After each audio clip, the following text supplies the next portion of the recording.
Here's a question for you. What do these topics have in common? Food made from genetically modified organisms, vaccine and drug safety, autonomous driving, and animal research. This is only a short and subjective list, but these are all polarizing topics. They are perceived as controversial. This is because science and parts of the public do not agree on the benefits and risks of these technologies and research fields. For most scientists, it is well known that new technologies and all research fields that hold opportunities also have potential risks and dangers. But how do you communicate such topics? Here are my 5 most important tips for communicating about risks. Don't just talk about the risks. Make sure you explicitly mention the potential benefits and then relate them to the perceived risks. A change of perspective can help make the benefits clearer to the other person. For example, ask them to imagine that they are the ones who need a drug. If the risk is measurable, mention it and try to illustrate abstract figures.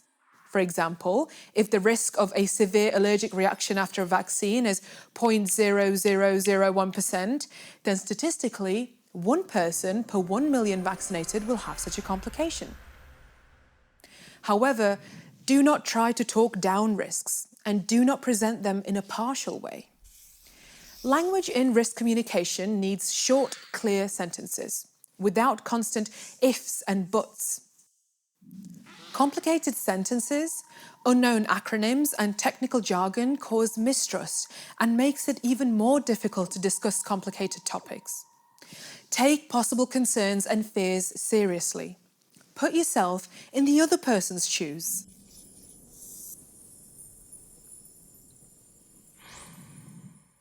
Instead of acting out your emotions, try and see the issue from their perspective.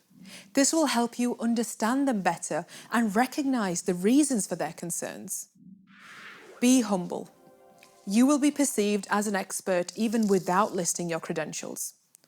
And remember not to be too hard on yourself. Your goal is to reach the undecided majority of your audience and not to just convince individuals who are fundamentally opposed to your views. When and if something goes wrong, you need to switch to crisis mode. Listen to the criticism you receive and respond quickly. Apologize for your mistakes and be transparent on how you will prevent them from happening in the future. Ignore trolls, identify allies, and try to stay calm. It is important to prepare for potential crisis scenarios in advance. Make sure you know who to reach out to within your organization. Involve senior faculty and communication professionals from your press office. But please don't be put off by potential crisis scenarios. It is good to be prepared, but these events are very rare.